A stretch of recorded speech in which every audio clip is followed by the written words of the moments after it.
Okay, let me begin by giving you a bit of a mixed message. For most of us, back pain is actually not a quote disease. It's more part of the normal experience since we've walked on two legs. Spinal structures such as bones, ligaments, discs, joints, and nerves interact in marvelous ways to support us to do the million things we do with our backs. But occasionally this backfires and gives us what we call mechanical back pain. The severity of the pain, which can be extreme, does not always reflect the seriousness of the underlying problem, and the vast majority gets better by itself without medical intervention. On the other hand, we know that while it does get better, 30% of you have a recurrence in 6 months and 40% within a year. If this sounds familiar, it may be helpful to stop seeing your recurrent back pain as discrete events and more as a chronic vulnerability, that you need to create what I call a back resilience plan. Maybe learn some lessons from people who manage their chronic diseases well. They build a support team and reach out early when there's a problem. They make small changes and they focus on basics like managing stress, getting quality sleep, and keeping active. So let's start with the pain itself. Let's keep it simple and talk about two patterns. First is what we call back dominant pain. Most commonly, this pain radiates down the back to our butt and or around the hips. Some patients just have pain in the back, and others can sometimes feel the pain all the way down the leg. But it's the back pain that is dominant. Most of these patients get relief or aggravation of pain with particular movements or positions. For example, when they arch backwards or bend forwards. Typically, this kind of back pain comes and goes, or it comes in spasms as you move. In fact, back dominant pain is a good pain because there's no damage to the nerves or spinal cord, and no surgery is needed. The second pattern is leg dominant pain, and there are two common presentations. The first typically comes from a disc problem that puts pressure on the nerves in your back and it travels down the legs. This is often referred to as sciatica. When this nerve is compressed or irritated, we get pain down the leg, anywhere from below the buttock to the foot. There may be pain in the back as well, but this time the leg pain is dominant. It's a constant pain, but tends to feel better when we lie down. Sciatica often gets better by itself, but we may need to give you special advice or medications and sometimes imaging, especially if there are thoughts of surgery. So it's a good idea to talk to your care team if you have sciatica. The second presentation is a leg pain that predictably comes only when you stand or walk or run, and is relieved when you bend forward and especially when you sit. The pain can be anywhere in the leg, and patients describe a gradual worsening or heaviness in the legs as they walk, which causes them to stop. The medical term for this leg pain is neurogenic claudication, and it typically happens to people over 60 and is caused by significant narrowing, or what we call stenosis, of the spinal tunnel containing the nerves. When this gets severe, it makes it hard for your nerves to keep up with your activity. Now, pain predominantly in the back, especially if it is intermittent or short-lasting, is almost always benign. But it's good to quickly review what we call red flags, signs that you may need more investigation. The first red flag is a sudden change in your normal bowel or bladder control, or numbness around the groin and rectal area, which makes us think something might be pressing on the spinal nerves there. The second red flag wonders whether infection is the source of your back pain. So, for example, if you have a sustained fever, if you're an IV drug user, if you have a weakened immune system or at high risk for urinary or other infections. The third red flag is about your risk for fracture in your back. So if your pain started with a big fall or a car accident, or perhaps your bones are brittle because of osteoporosis. The fourth red flag is wondering whether cancer might be involved. So if you have a history of cancer, particularly in the prostate, breast, or lung, and your pain is constant, lasting weeks, even when lying down or at night, or you have other insidious symptoms such as unexplained weight loss, you need to follow this up.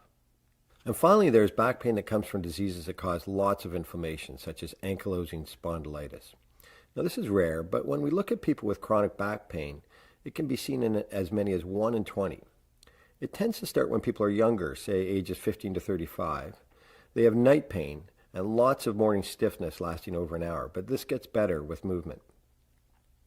After red flags, the next question we often get in clinic is, should I have an X-ray or a CT scan or an MRI? So if you have a red flag or are considering surgery for constant leg pain, imaging may be an excellent idea. But less than 5 in 100 patients will actually have a red flag. So does having an X-ray help for the other 95? The answer is no. Professor Richard Deo and his group calculated that only 1 in 2,500 back X-rays show an important finding. Okay, you say, so not too helpful, but what's the harm? Well, There's the radiation, there's wasted time and money, but it's more than that. One famous study MRI'd 98 people with healthy backs and no back pain and found disc problems in 2/3 of them. The problem with this is that it turns out your outlook or your attitude is actually very important to outcomes in low back pain. What we don't want is people saying to themselves, oh, I have back disease, so I better stop exercising. Or every time they feel a twinge, they feel they have a, quote, illness. This brings us to the next type of flags, what we call yellow flags. These 4 flags predict an increased risk that somebody's acute low back pain will become chronic. Number 1 is the belief that back pain is harmful or potentially severely disabling. Secondly is fear and avoidance of activity or movement because of back pain. When I think of these 2 risk factors, I actually think of a trial done with baggage handlers and maintenance workers at an airport who were in bad shape from back pain and had been off work for a month. Dr. Bart Staal and his colleagues in Maastricht, a beautiful town in the Netherlands, divided these workers with severe low back pain into 2 groups. The first group received usual care.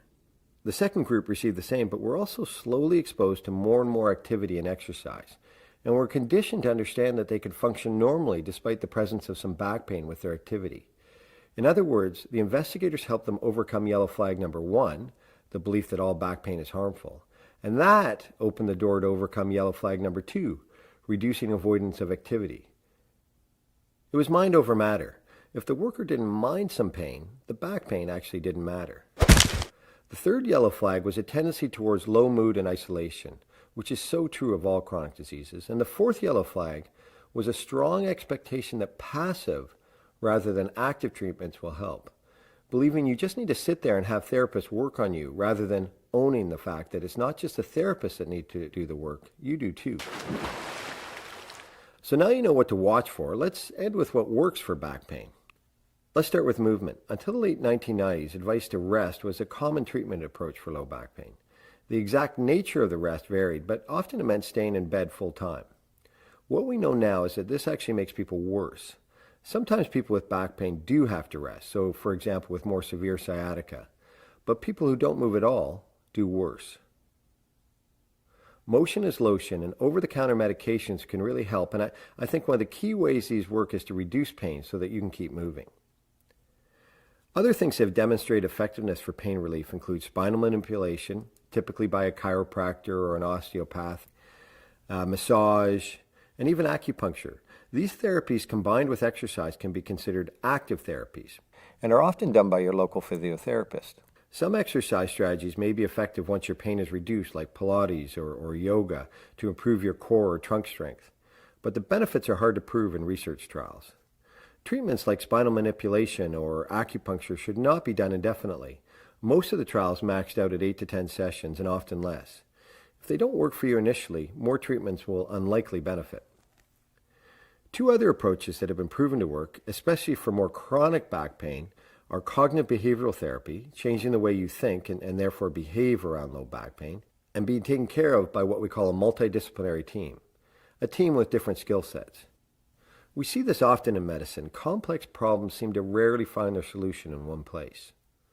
Okay, let's step back and summarize. First, you need to know that the prognosis for acute low back pain is excellent. Only about 1/3 of patients with back pain seek medical care, so most improve on their own. Over time, up to 90% of patients we do see with acute low back pain recover. The first episode may be brief or last several weeks, but it does go away. Unless there are red flags, these people do fine by acknowledging the pain but not focusing on it, by keeping moving and perhaps having some active therapy, but there is no need for x-rays or other imaging. Generally, less is more with this type of back pain. Although there is less high-quality data to support this, many patients often respond to small changes, such as modifying their workstations, taking breaks from sitting, or improving their posture. For those with chronic or recurrent pain, the outlook is still good.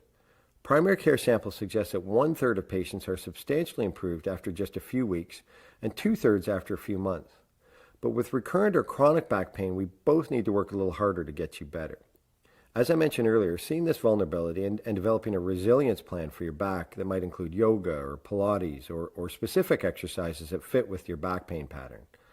Walking, reconsidering your attitudes, and having some people you can turn to early for active therapy can all help. So in the end, back pain is actually not that much different than a lot of things in life. Your mindset and daily habits are critical, and so is self-knowledge.